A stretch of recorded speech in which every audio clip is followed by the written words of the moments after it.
From Brahms, from this intermezzo to cancer research. What's the connection? Well, like in music, like in this nice piece of work, when Brahms is putting a question in different ways, just playing, then so sweet, and then in the softer way, that's also the way the researchers are doing. There are also a lot of answers that we sometimes get, sometimes we do not get. They are also restless because, like in research, we do not have day and night. We haven't got a moment where we cannot think about research. That's always happened in music and also research, particularly in the cancer research, where the answers are coming so difficult, and when we find the answer, or we thought we find the answer, we just find out actually that we just have to start that moment because we do not know anything about the thing. So why we go for cancer research? Because actually cancer is the leading cause of death at the moment all over the world. Think about the 12.5 people that are dying. Think that this means that 1 of 6 individuals are dying all over the world at the moment due to the cancer. And it's because actually this late detection. So this late detection, if we can avoid, that means we are in the pounds to solve the cancer because there's no other way to do it at the moment. We go to the pathways, we go to the biomarkers, we go to everything to solve the problem. But sometimes, and actually most of the time, it's too late. That's why we focus on early detection. And although we think first time for early diagnosis, then we realize later that there are two big words to use. Diagnosis, because diagnosis means we detect something and we put a diagnostic immediately. And of course we are all afraid to just go to the doctor and find out it is something. And until we will be able to cope with these tests and to know and to realize that enough medication and excellent medication for early diagnosis, then it's better to go and call these screenings. Because screening is just referring to asymptomatic patients in order to detect an early stage of cancer. Then we go to the doctor for more screenings, more things. The doctor is the one that will decide further on what will do with us. So, thinking to the diagnosis and on the early stage, we will give to the patient a chance for life. And time is essential. Not only the time when we decide to do the analysis, although this as a screening, we can do it every day, every week, every month, every year. As soon as we decided to do it, we go and do it, because the sooner we find out, the better for us. So we do not speak only about that moment in time. We speak about the time that the analysis is taking from the taking of the sample to the result. Because for some of the people, some seconds or minutes are even essential for the diagnosis. Think about the leukemias that are going so fast, and actually today you are detected and tomorrow you may be gone. So time is essential as well.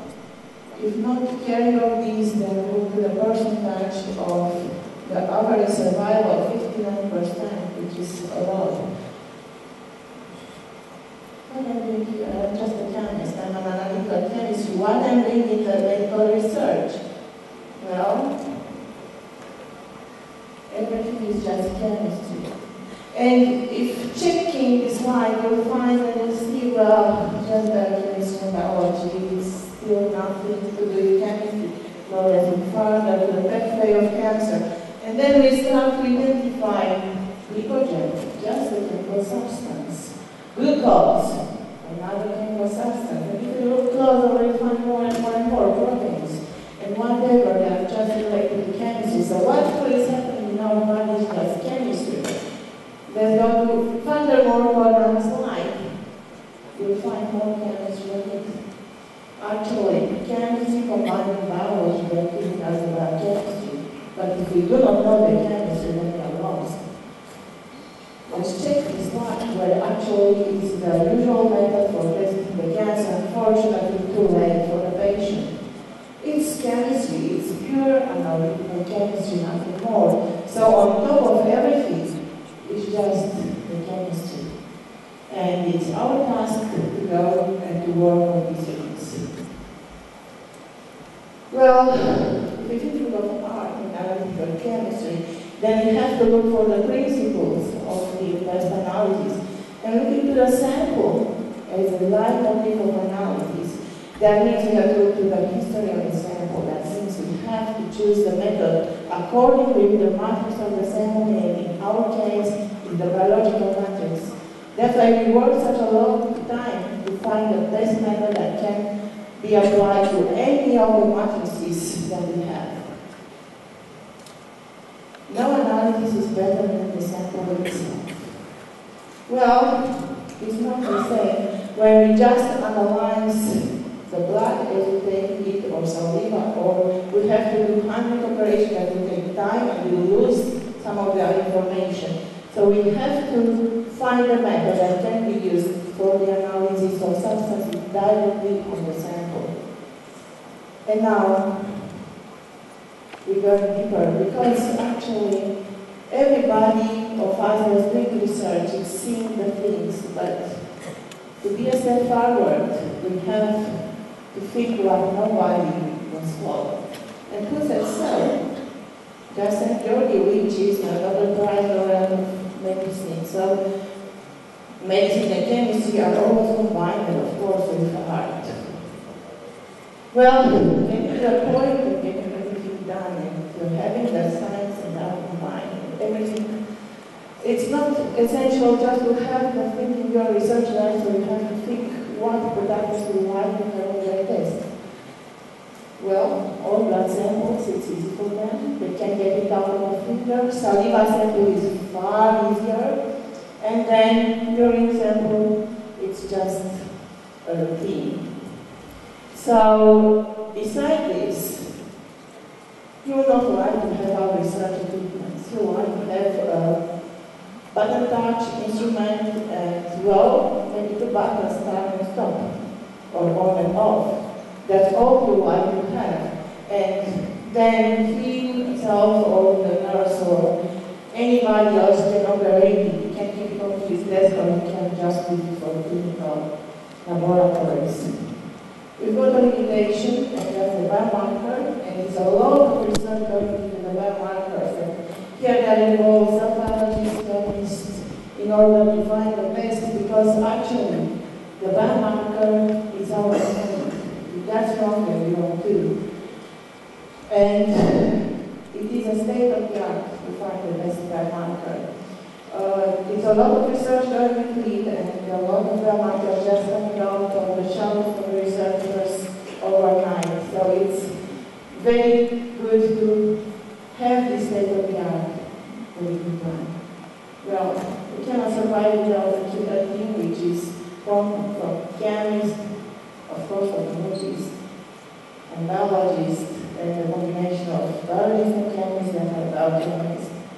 And if everything is perfect done, then we need the art of the engineers to build up and to take the sensors from the lab to the production and into the doctor's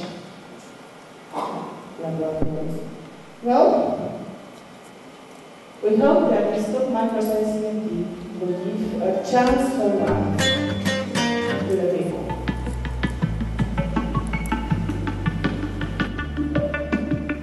We all know that time is essential in clinical analysis, and that early detection may well avoid the development of an illness or condition. Nowhere is this more evident than with cancer, where early detection and swift, decisive treatment can change the prognosis of this dreaded disease. Clinicians and patients simply do not have time to wait for laborious analysis and diagnostics. The faster we can get test results, the better the chance the patient has to survive.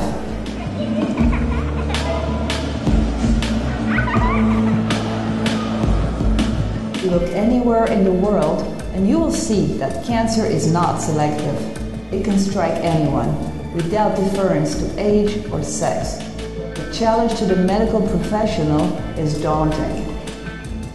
But look closer at the victims of cancer.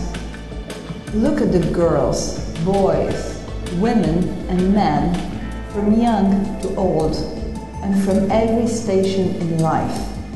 Look in the eyes of those fighting the battle, many of them in the final stages, but who will still have hope that something will give them a chance to survive.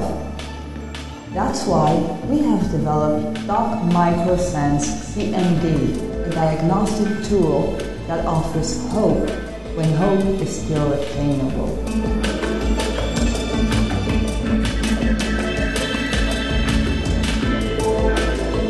We have invented these stochastic microsensors. Actually, the abbreviation is coming from stochastic microsensors from cancer molecular diagnosis, and it's used for early diagnosis of cancer. That means we use it for diagnosis of cancer before the patient is clinically ill. One can determine at a very early stage if the patients actually have that type of cancer or not. And that is very good for the doctor in the cities, but even in the rural areas. So this is the microsensor that we built. It's a silver wire that can record a paste inside the tube that we put, and actually this paste is sensitive to the cancer biomarker. And it's able to detect not only the quantity of the biomarker in the blood, but also the quality, so which biomarker associated with which type of cancer. This is one of the advantages of this sensor that is developed over the other systems that are well available in the lab, in the research lab at the moment. This type of machine can be run by nurses, and therefore it's very good to use in a rural area. It can be used at a point of care or diagnostic work where there is no facilities in the field. Speaking to the size of the electrode, we need just a drop of blood, and we can get the results to the patient in less than 6 minutes. Doc Microsense CMD offers the one thing that can make the difference in the treatment of cancer: time.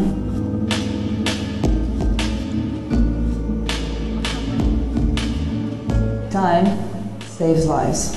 Look again at the eyes of those facing the fight with cancer and see not fear and desperate hope, but rather tears of appreciation and relief.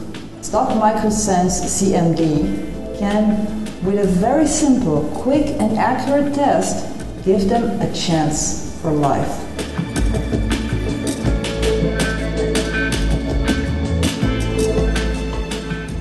But a chance for life that we take it now further with the telephone is putting the piece of art is bringing actually this mini cell that you see first into the production, and not only, but also to build an instrument that can be used anytime by anybody for cancer and for other diseases, because cancer is not the only one that we place. Well, to be continued, we'll say, because actually I didn't finish with the medicine, and it's a lot of space of work and a lot of research to go on for cancer. Thank you for your